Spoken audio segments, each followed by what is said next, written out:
We shall play a game. Each one of us will get a topic and they shall talk about it.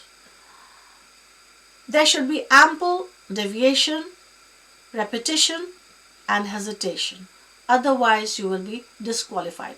So first of all, I'm giving my daughter-in-law Chandni the topic, the kind of people who annoy me.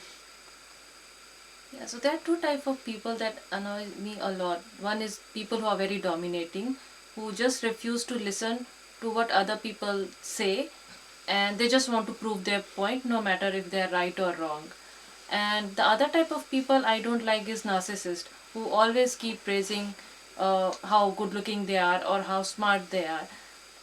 So these are the two people I just can't stand, these type of people. And I strongly believe that people should stand up and uh, tell them that they are that behavior is not right and that's not acceptable. Yeah, definitely. That was absolutely perfect. I sincerely hope that I'm not in either of these categories. Okay, And so vanity stopped me from accepting that. Otherwise, I would have said I'm too smart, too smug. But now that I I know, mean, but with you, these are facts. With Daddy, yeah, these no, are facts. but now isn't that I it? know where narcissists go in Chandni's eye, no, Chandni, I'm fool, I'm bekoof, I don't know anything. All right. So now, Daddy gets the topic, cricket. That is boring. How come it's for you? You're glued to the TV Yeah, when but cricket is on. but cricket is not something to talk on like this. It is much serious than this. This is not a light-hearted topic. This is a very serious thing. Who said we are talking lightheartedly? We are Yeah, speaking this with is like gravity. Cricket is a team game, with two teams playing, and the whole idea is to score more runs than the other team. Full of law, but it is played more in the minds than on the field. Cricket can be a metaphor for life as well. Sudden changes and quirks of fate will make it more interesting. All of a sudden something, when a team is winning, suddenly something will happen and the tides changes. So that is what life is all about. You can't ever be sure. You have to play for each run, each ball, each just like we live in, each moment of life. So there is a lot of similarity. And like you said, that no match is won until it is lost. So you should not even stop trying till you're lost. So that is what cricket is all about. Thank you. That was very good. And how is it that tea is also life? Cricket is life too. Yeah. And I suppose it is actually.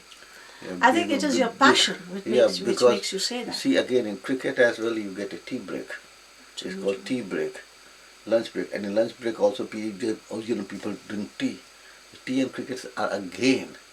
You can have many metaphors. I think the best thing I like about cricket is that when India wins a game, Daddy takes us out to a restaurant to eat, and that is the part of cricket I like most about. Now, Bunny, your topic, that is low-fat cake and low-fat mayonnaise. Yeah, so I don't understand why these things exist, because you're trying to enjoy both of these things and without having to suffer any of the consequences, but you neither get the taste and I don't really see the point of it. So just like decaffeinated coffee. Yeah, and I would have said, like a rainbow without a color. We come back to the rainbow without the color. Yes. Wow, good, very good. So, any other thoughts, Bunny? Carry on. So stick to full fat. True. I mean, this was your topic, but who in their right mind would want to eat a low-fat cake? I certainly wouldn't. Low-fat mayonnaise is the last thing I would go for. If you are to enjoy mayonnaise, enjoy it in its glory, isn't it? That's what. And the similar thing goes for cake and such like, whatever. So, and give me a topic if you will.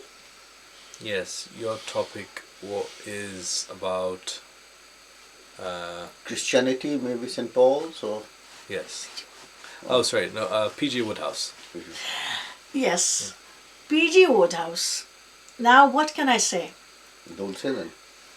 Shut your face. I am a huge, huge, indeed massive fan. I'm such a big fan that I doubt if anybody else is a bigger one. So basically, P.G. Wodehouse, I think, was the king of humor, the master of English language, and it wasn't about the story really. What most people don't kind of, well, people do understand, is that it's not really about the story. It's about the fact that in almost every line there's humor. And I mean, I have never ever read books that have won the Nobel Prize of Literature, no Nobel Prize of Literature, but so I can't really make a comment which is true or right. But what I feel is that it's quite easy to make people cry by what you write, but it's a much more difficult job to make someone smile. And P.G. Wodehouse did it with such a shimmering brilliance. I sincerely believe that if the Nobel Prize was in my hands, I would even now posthumously give it to him. He actually was a wizard, and I just can't believe that a person like that walked the earth, a person who just spread joy.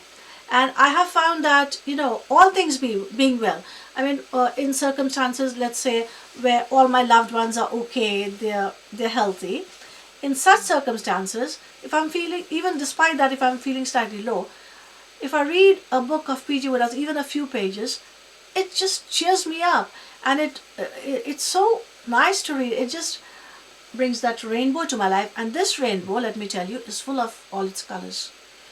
So And that, do you want to give an example of that?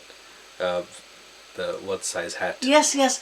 So Wooster, of course, Bertie Wooster is supposed to be quite thick, and he says to his, I think he was a valet, or what do you call it? Not a butler, perhaps. So he says to his man Jeeves, he says, well, because he knows that Jeeves is very intelligent. So in Wooster's mind, he adds two and two together and thinks that because this guy has a pretty big brain, so his hat therefore must be pretty huge. So he asks Jeeves, "What size hat do you wear?" And then Jeeves said something and said, "Oh, I thought it would be at least 11 or 12 or something." So things like that. And then once I think Jeeves brings him his letter or something, and he says, "Good day, sir. There's a letter on the tray, sir." Jeeves, that was sheer poetry. So it's full of stuff like that. And I mean, I'm sure that everybody's read P.G. Wodehouse, but for those who haven't, you just have to read it. I recommend it fully. That's all, really. So, bye.